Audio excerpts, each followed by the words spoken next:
Hey, welcome to EPN. My name is Victor Lucas, and we bring you the latest in everything cool every single day, except for the last couple of weeks, because we have been busy. It has been crazy for us here at EPN. Thank you all for your support, by the way. It has been amazing, and I get the notifications that our Discord channel has got lots of, comments, and people are sending me specific notes and all that stuff, and we have just been running around like crazy. We just got back from Fan Expo. We're going to talk about that in a second. But first, I want to dedicate this show and this rundown to all of the fans of EPN that came to our panel and came up to say hello and took photos with us. And we're wearing EPN t-shirts or buying EPN t-shirts or the EPN coffee. It was a surreal weekend.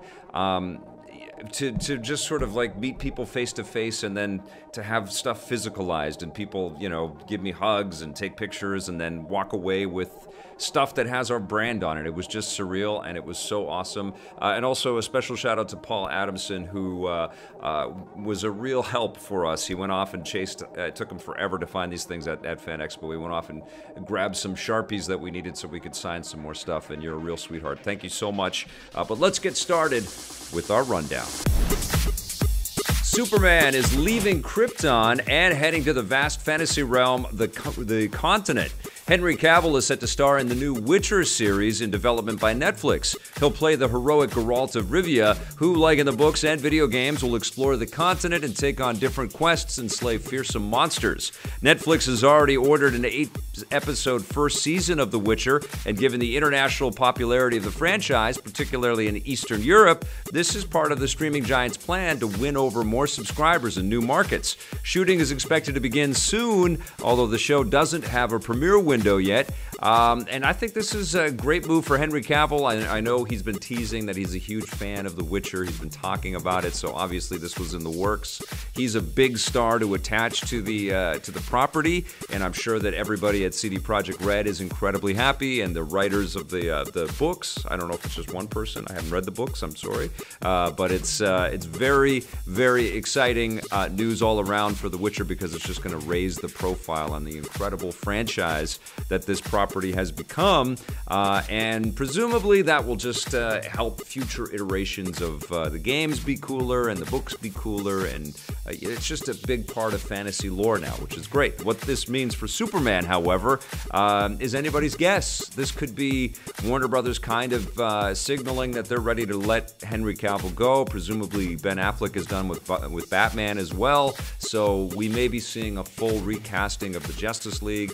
We may be seeing, Wonder Woman, if Aquaman does well. It might be starting kind of over a little bit. There's also the new Joker movie that's coming as well. Very interesting days, but good news for Henry Cavill.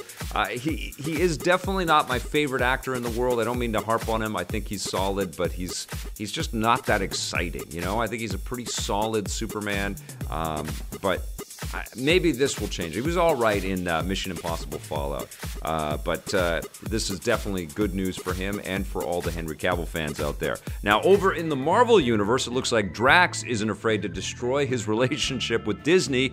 Guardians of the Galaxy star Dave Bautista has continued his public war of words against Disney over the firing of writer-director James Gunn.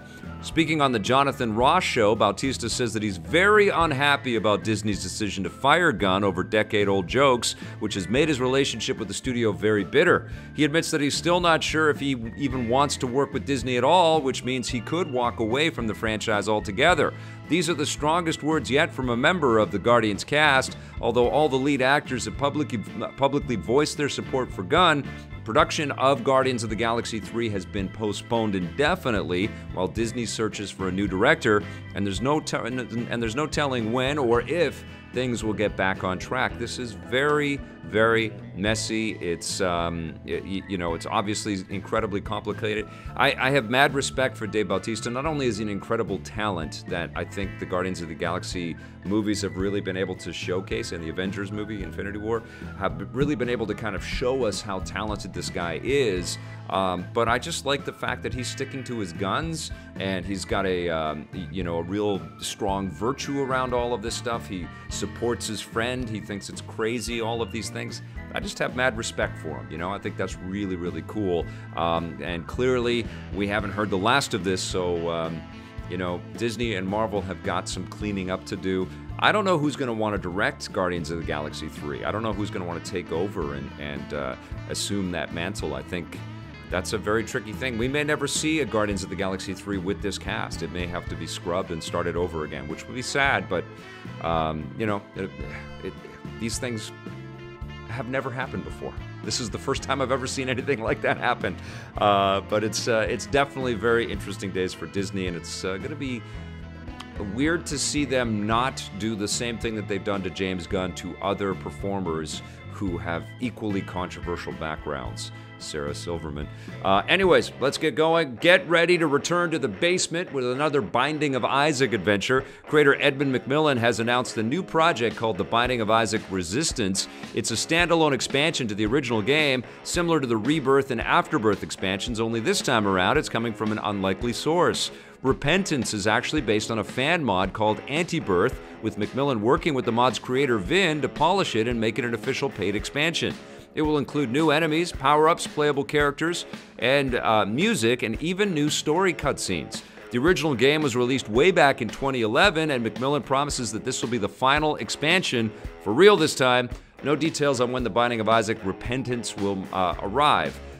This is amazing. I think it's incredible, the fan community that's out there. I follow Edmund McMillen, obviously, on Twitter, and I see all of the fan creations, the people that, you know, get tattoos made, or they build their own stuffies, or whatever, you know?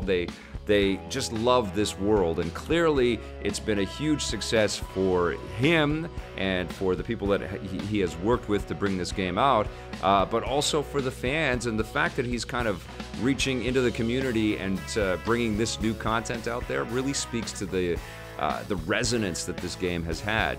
You know, it's kind of crazy that we're still talking about the original Binding of Isaac, you know, 7 years later like this, but that's testament to the quality of the game and how much it's beloved. That's very cool. Congratulations.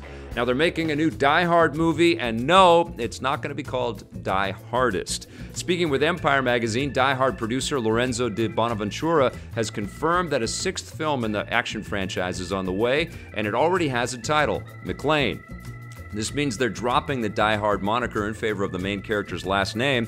Bonaventura says that this is because they want the new movie to explore John McClane's character in more depth than ever before.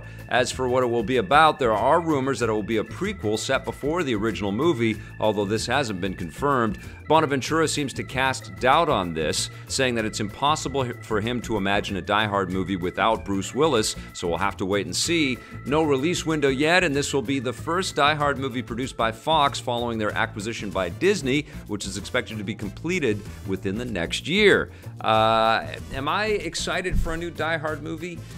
Not really. You know, I feel like they've had a lot of long runway with these movies along the way. They've done some good, some bad, some awesome.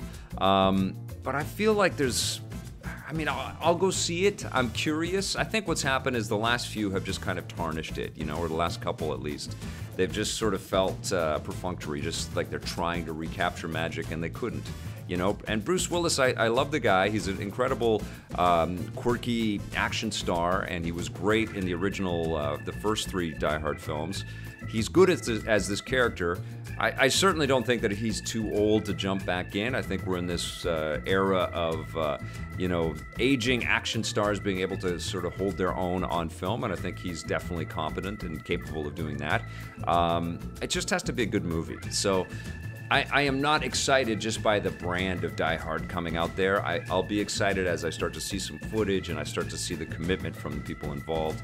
And once they start sort of releasing some of the other names of, you know, enemies and other cast members and stuff that are going to be in this movie, then I'll start to get excited. But I'm holding my excitement right now. I'm not going to be super negative about it because maybe it will be awesome, but I'm certainly not super stoked.